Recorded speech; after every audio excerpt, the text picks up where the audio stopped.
marrow since then. Leukemia is a deal where the cells that make blood cells don't make the right blood. So the the fact is that when you get up, and what's nice, we have more friends and people doing their own research once you can test with no pain.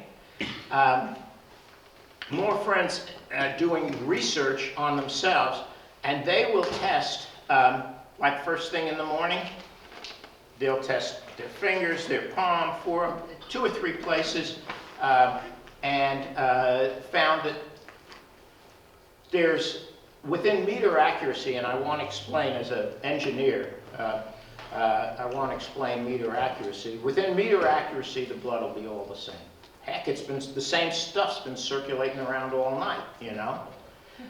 What would you say is a good meter accuracy? Within how many millimoles? If you took a test of blood and took it to the best lab versus your handheld meter, what do you think the difference allowable with the handheld meter would be? 5%? 5%. So if you were, let's say, 150, that's 7.5. FDA allows 20%. And they don't really crack down on it too much. If you want to scare yourself, now I'm going to tell you which meters are better than others, because some of them are terrible. If you want to scare yourself, take a nice big drop of blood and test it. Take the strip out, put another strip in, and test the same drop of blood. It would not surprise me if there were 30 points difference between your 2 tests of the same drop of blood. So you can't say this was this blood or my blood changed. One of the, and there's, now, personal recommendation, and I'm sure there's data out there that conflicts. We particularly like the Freestyle Light by Abbott. How many of you use that particular meter? Yeah, you like them, don't you? Seems to work okay. Yeah, no, it's well within the 5%. So we recommend it. If your insurance company will let you use that, my recommendation, off the record, you switch over to that. Reliable, batteries last a long time. It's a really good meter. And when we do our blood glucose tests, we can, you know, Anita, if you want to pass around that thing, if people want to sign up while we're talking. With the Freestyle, it takes so little of blood also, just the minusculous little. We think that's right too. Now I did bring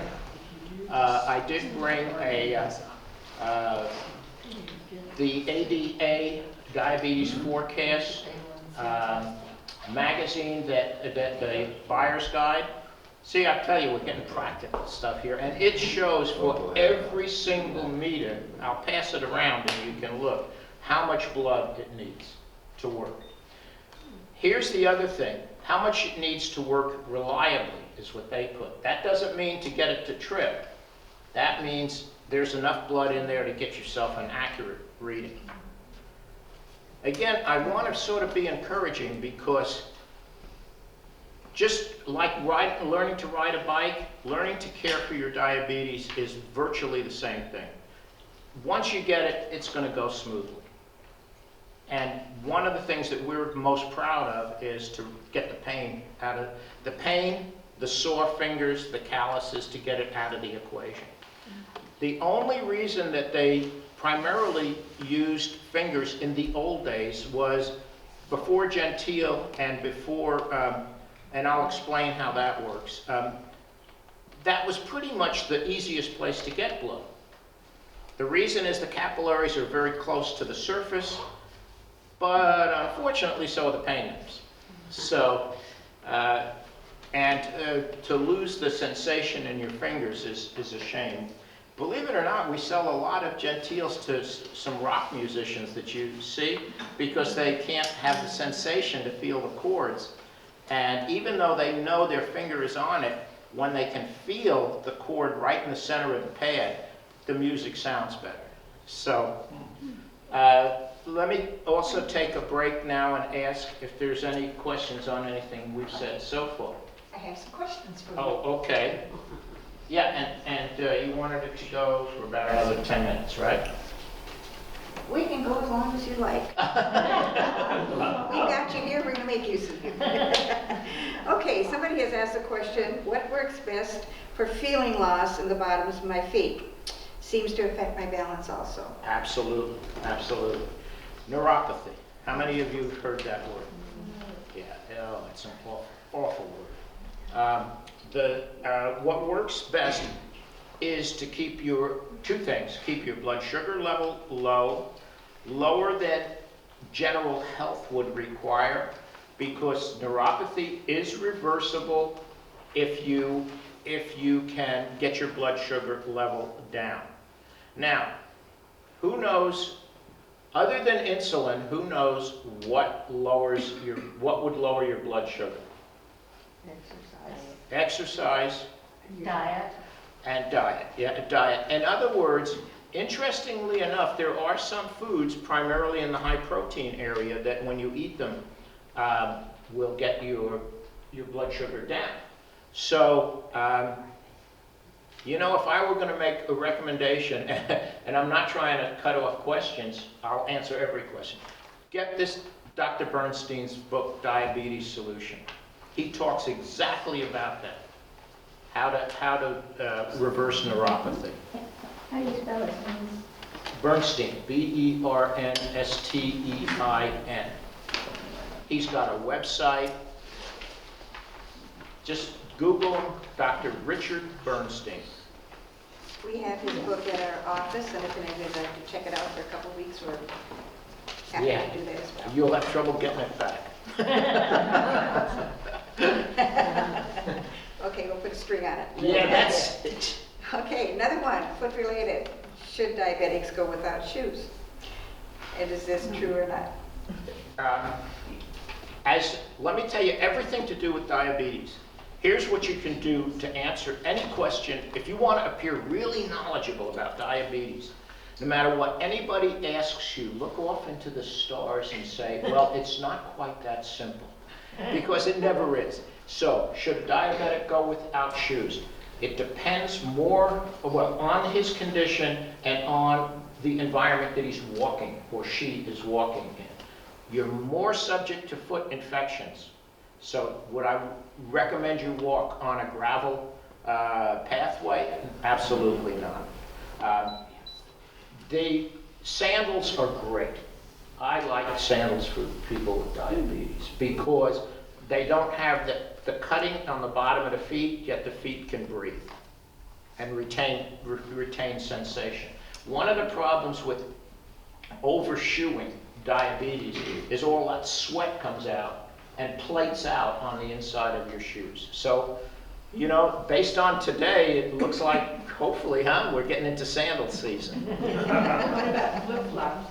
Yeah, they're fine. Just a lot of air, but don't let stuff come up and puncture the soles of your feet.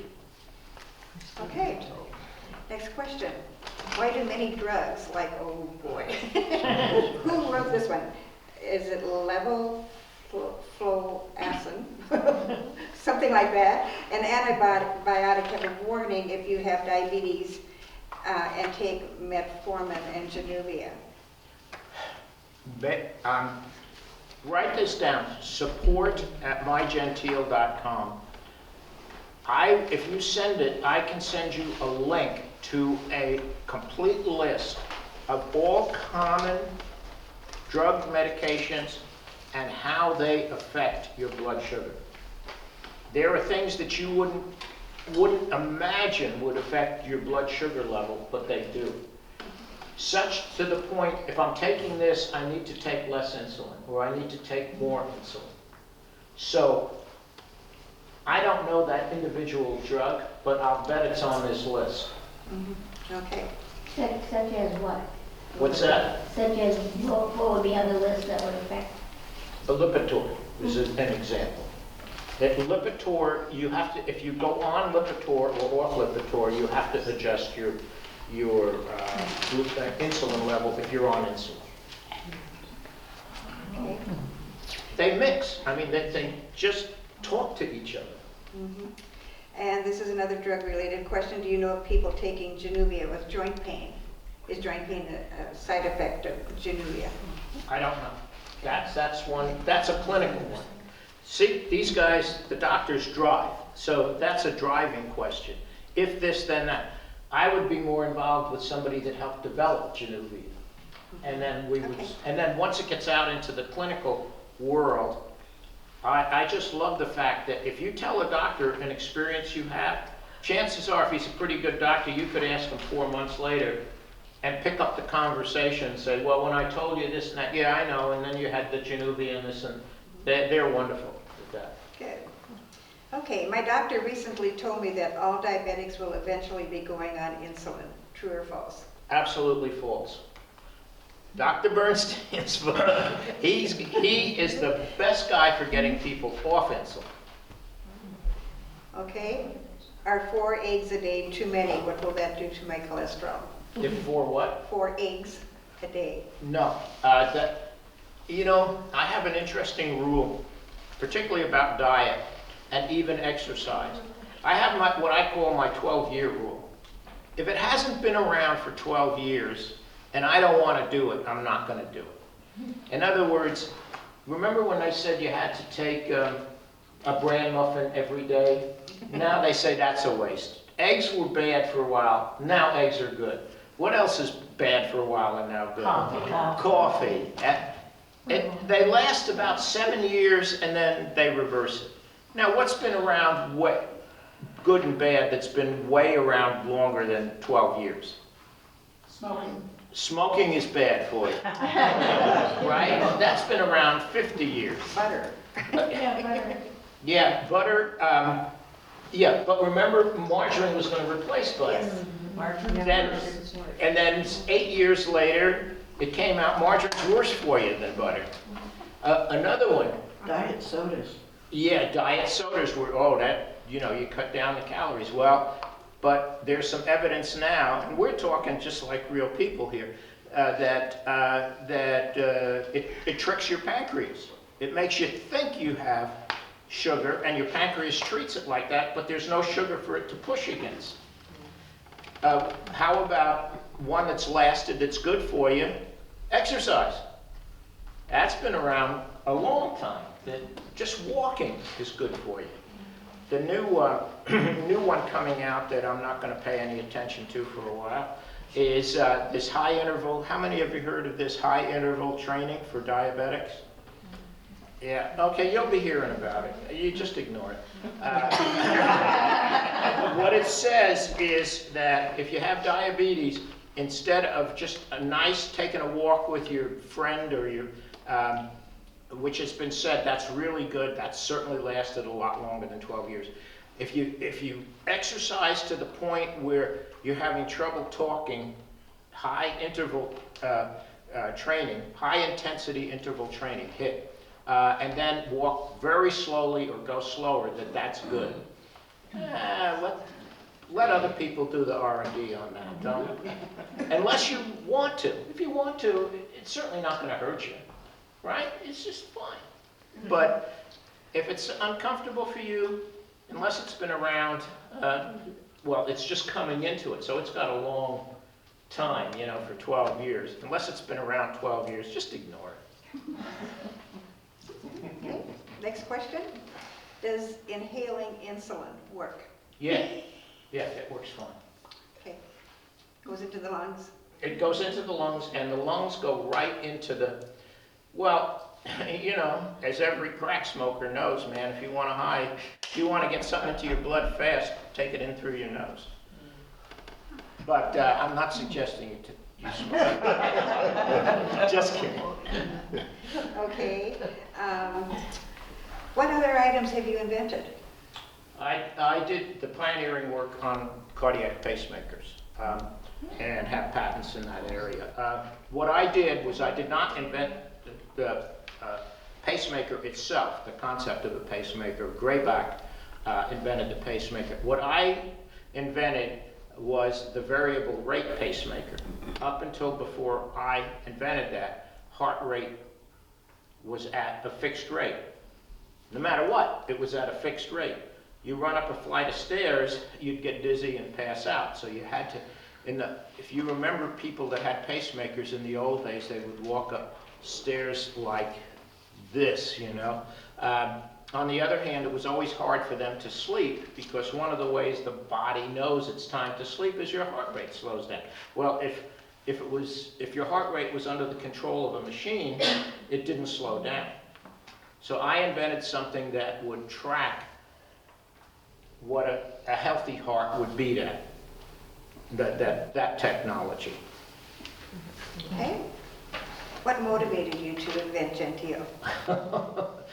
I had a friend, his name is George, and he was type 2 diabetic, pretty much at the extreme end of type 2 diabetes. And he came to me and said, Chris, look at these fingers of mine, look at these spots, and I can't feel it. You know, he said, I can't tell the difference between a pencil and a screwdriver by sensation. I don't have sensation. He said, you're one of these genius types. Can't you just invent something so that I can get blood from anywhere? So friends are friends, you know, you gotta do it, you gotta help your friends. So I did invent something. It was big, it was bulky, but it would get blood from anywhere. Well, in the development process, I realized another way to make it so it wouldn't hurt. So, but it was still bulky, and then my friend George said, Chris, you know, you're pretty selfish. Why? He says, you just developed this for me. He says, there are a lot of people that would like something that they could just pick up and test anywhere on their body with no pain, particularly children. Now, Anita over there is some marketing, but we put it out and told a bunch of people, and one of our main responses was parents of children, particularly children with type 1. So there was no decision. Is it worth the money for my child not to hurt? If you're a mom, yeah. You're not going to chase you don't want to chase your child under the bed to pull them out so that you can stick their fingers. That's my favorite video on your website, the little boy who's under the bed. Yeah. I've talked about that at several of the meetings. The thing is that at night, you know, you know that if you're type 1, particularly if you're a child, you have to test it. Why do moms test kids at night? Do you know? Because if they go low. Yeah, the problem is you sleep deeper, the lower your blood sugar goes. Particularly if it goes abnormally low, like below 60. And the deeper you sleep, the